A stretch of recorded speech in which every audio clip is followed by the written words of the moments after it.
G'day, how you going? My name is Mcintyre, Master Bladesmith from Melbourne, Australia. Thank you for taking an interest in my knives. I've been a Master Smith since 2008. I make a variety of fixed blades, specialising in Damascus steel. Do anything from utilities to traditional bowies. Damascus is probably my passion, although there's not much on the table at the moment. They all sold early. So yeah, thank you for taking an interest in my knives. McIntyreknives.com if you'd like to have a look. Hey guys, I'm here with Adam Parker, and he's the president for the Knife Makers Guild in Australia. That's right. I'll just let him ramble on about what he does. Yeah, no worries. Yeah, well, most of the knives I make are hunting knives. I've got a background in hunting. I started off hunting as a 5-year-old on the farm, so I made a knife for myself, and the next door neighbour saw it and said, "Can you make one for me?" And I've gone on from there, and basically I'm before internet, so most of what I learnt was from books and just making a lot of mistakes. What you see here on my table is about 25 years of mistakes. And slowly I'm getting there and working out how to do it. I see plenty of swearing probably went into this. Yeah. I do a lot of different things, like I forge, I make my own Damascus, I do a lot of stock removal knives, and every now and then I do a few folding knives just to keep the interest going. I find there's thousands of different aspects of knife making that's interesting. Everybody's getting into Hammond lines and things into forged knives at the moment, and probably laminated blades will be the next thing. And there's always something new to try with knife making, and you can always learn. If you stop learning, well, you must be dead, because there's always stuff to learn, new stuff to go on with. I haven't really learnt from other makers much. I'm mostly self-taught, but I started running courses and that now, so I've got a lot of young people who are learning off me, and I find that to be really rewarding too, to see young people coming along. I've got one student who's only 16, and he's doing amazing work. That's Tyler Atkins. I've probably been running courses for the last 12 months or so, and had about 20 odd people come through, so it's all going along really well. I've been the president of the guild for a couple of years now. It's certainly something good to do, to give a bit back to knife making. And I've been in the guild itself for probably the last 18 years, I suppose. And I started when I was about 19, so I've been at it for a while now, and thoroughly enjoy it, and probably knock out about 100 knives a year the way I'm going. Don't seem to have any problems selling them, so it's all good. Well, what on the table here is your favourite? Well, I've sold actually a couple of my favourites, but at the moment I really like my little bird and trout knife. It's a piece of 13C26 steel. It polishes beautifully, takes a really sharp razor edge, and the handle is a composite pearl. But my favourite woods are, of course, the Gidgeys. I really love Gidgeys. There's a piece of Gidgey there. Uniquely Australian wood. Hard as hell, and the Americans have started to catch on to it a bit now, and quite a lot of those fellas over there are buying pieces off myself and off other people, and it's great to see Aussie materials getting used.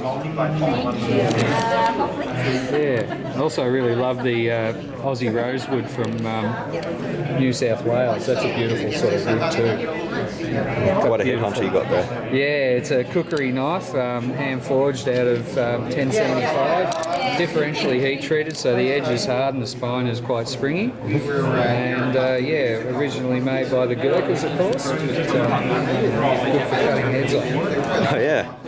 But the majority of the work I do is hunting knives anyway, and I love my drop points, make hundreds of them, and a few skinners as well.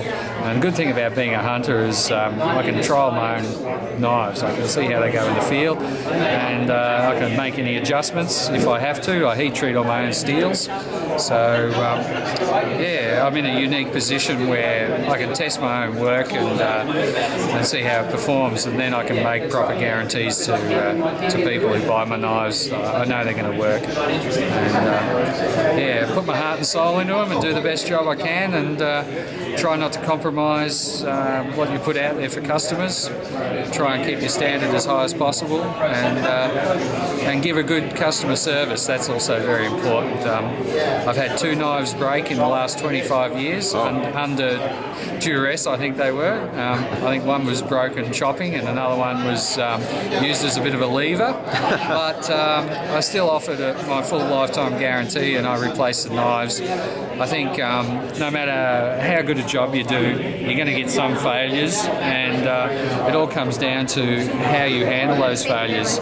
I look at it as a way of showing what my customer service is, and how good I can treat the customer. You've got to look at it as a positive thing. It will happen. If you put enough knives out there, some are going to break. People get rough on them, and that happens. So, but then I also give really positive feedback too. I've had a young fella who his family run a guided hunt business, and in 12 months one of the knives I made for him had done work on 60 scrub bull, 50 buffalo and over 100 deer.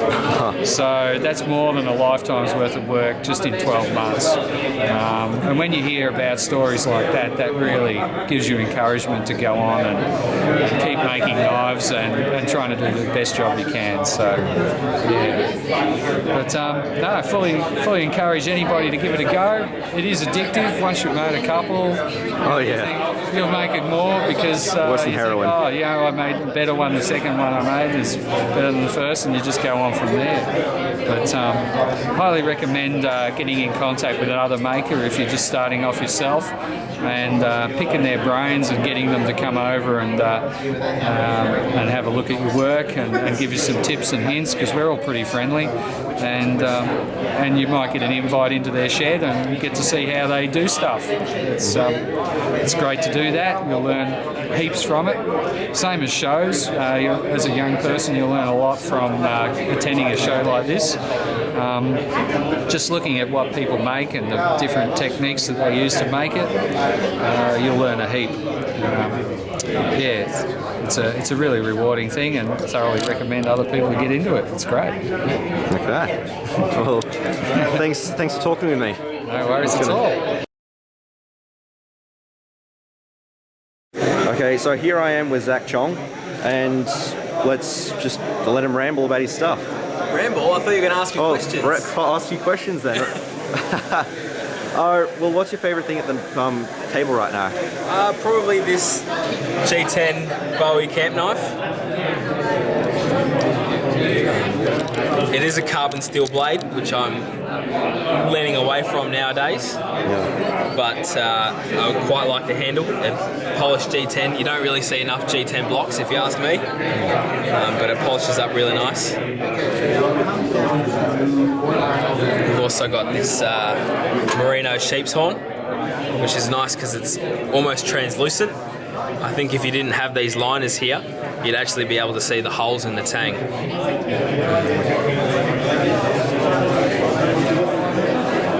We've also got our Blade Sports competition cutter, which, as you can see, is pretty thick. It's a beast. It is pretty heavy as well. And that'd be a lot of fun, I think. No, a very practical everyday carry knife. Yeah, absolutely. Yeah. Cut your sandwiches. As long as you're wearing pants, you can hide it.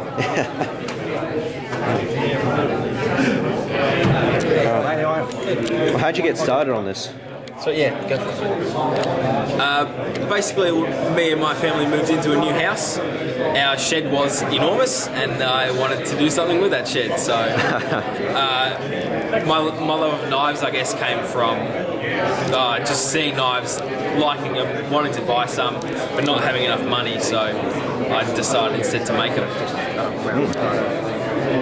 Well, you did a good job.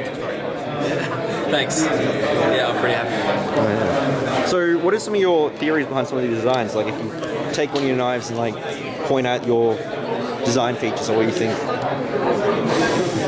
Or is it just like draw shapes and see? It's kind of like if I haven't made something before, I'll make it. Yeah. Okay. I have to say this is still my favourite right here. Yeah. Don't think I'd ever use it, but Yeah, we need to get more blade sports competitions going. is there one in Australia? We had them last year.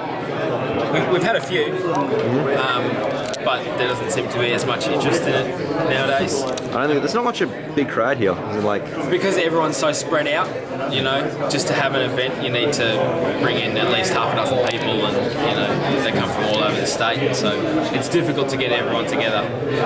well? If you look at this show, it's much smaller than like when you see some of the American shows, which is a good thing and a bad thing. I mean, you have much more of a human interaction in a show like this. Absolutely, yeah. Well, given that our population is about 1/10 of the US, And everyone here is shit scared of knives. not everyone. We've got good guys here. Alright. I think that's pretty much everything we need to talk about. All right. Alright, thanks for your time. Appreciate it. So I'm here with Kareem. okay, and he runs Tharwa Forge, Tharwa Valley Forge. He does some really cool stuff. Not exactly my thing, but it's unique, and you can see the quality that's in there. I'm just gonna ask him some questions. He's also the guy that does the Living Blades video. I'll just ask him, what's your favorite knife here that you have right in front of you right now? Ooh, favourite one be this one here. Nice little blade here, 52-100 bearing steel with a York gum handle. Nice and thin, got a little bit of flex, very hard edge, feels nice in the hand. It does. It's beautiful. Comes with a good sheath. That'd be my favourite of this lot at the moment. Okay. Yeah. Blade's been Cerakoted, so it's got a ceramic coating on it. They use it's a high temperature gun coating, makes it non-stick and protects it. Also makes it look very sexy. Haven't really seen that too much in traditionals. No, you don't see it. You see it a lot in the tacticals, but traditional guys haven't used it much. Tactical is kind of a crappy word. Yeah, okay. All right, so what do you do at Tharwa Forge? Or Tharwa Valley Forge? Well, besides making knives, we teach knife making classes, and we run classes almost every weekend in knife making, Japanese knife making, Damascus, also bow making, razors, a whole bunch of things. Okay. So it keeps us very busy there. Probably teaching 4 or 5 classes a month. You also sell some steel, which I actually got off him the other day. Oh yeah, Which is really quick service. Yeah, we buy 1075 in big sheets and then get it cut up so people can buy small quantities. It's a bit difficult to get knife making steels in Australia, so anyway we can do it. I would buy about 500 kilos a year to start off with. And, It's really good. It's good. It's not precision grain. It's got scratches and everything in there, but it's cheap. It's cheap, easy to heat treat, really forgiving. So when you're hammering away on it, it doesn't crack that easy. It's pretty stable when you harden it. Doesn't warp a lot. It's a great one to learn on, rather than some expensive piece that you then stuff up and think, oh, that wasn't a really good idea. Yeah. Yeah. So what do you teach specifically? Do you do folders, forging? Well, I teach the whole knife making process. I've got 4 other teachers who work with me. There's guys that do folders, that do bow making and do other kinds of classes, razor classes. My specialty is a hand forged knife. So in a weekend we'll teach you how to forge, grind, heat treat, handle and sharpen 2 knives. Pretty flat out. We get probably, 100, 150 people a year come through and do a class, which is really good. Yeah, So are they it's just very Australia, or do you ever have anybody from outside of Australia coming? busy. Oh yeah, we get guys from overseas. New Zealand, I had a fella from Bahrain come down for a 3-day class. A lot of people, very exciting. Full range of occupations and interests, but all interested in making something. All right, you got some really cool stuff here. Can you go through some of your ideas for the designs, or is it just a shape that you draw up and it happens to work? But it's funny, I don't actually draw a lot of the knives beforehand. They more, you more have an idea and you forge it to shape, and then the shape that comes out of the steel, depending on the way you forge it, a lot of it's a natural kind of shape. And then as you grind it, things happen from there. I like knives with full, nice big handles that are round, that are comfortable or fit your hand.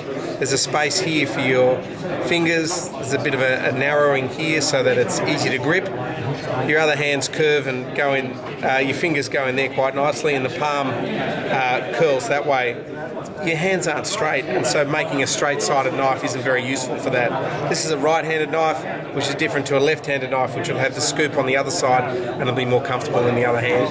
So each person's hand's unique, and we try and make a knife that fits that. Okay. I think that's just about everything. All right. Thank you for your time. Cheers. Okay, I'm here with Alistair Bastian, and he's one of the few guys who has some folders here, and they're really cool. This one's my favorite. I think it's Moki May, he calls it. Needs to break in a little bit, but it flips like a dream. Been folding that all day. Okay, so let's just first say, how'd you start with this? Started about 14 years ago. Decided to make a knife for myself, just to use as a fisherman, and lost it, and made another one, and just kept the bug hit and kept going, making folding knives, and then progressed into fixed blades. Sean Mcintyre taught me to do Damascus. So you went from folding to fixed blades? Yep. Kind of backwards. And enjoy it. Now I'm back on the flippers, so I enjoy making the flippers. So I'm back on the folders again. Okay. Well, what's your favourite one here? In the way of folders would be this one, which has been very popular. And obviously I like making big bowies as well. I enjoy that, so I enjoy the both of them. Well, what is some of your influences when you're designing a knife? Do you have a specific purpose in mind, or are you going for specific shapes that you know work? More curves. I like lots of curves in my designs. Also in straight lines. Keep them fairly organic.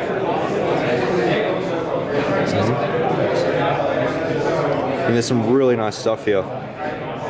Did you have any... What was like the first real maker, can you remember, that inspired you to make knives? Did you... No, not to make knives, no. I just started out for myself. So self-taught mostly? Apart from the Damascus, Sean taught me a fair bit about Damascus making, but self-taught.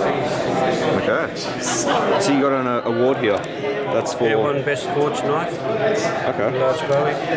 When was that? Large bowie. Best Forged Knife. Okay. Well, that was 2014? So is that this year? Yes.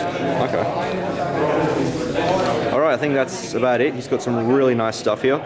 And this will be up in Blade Forums in a bit.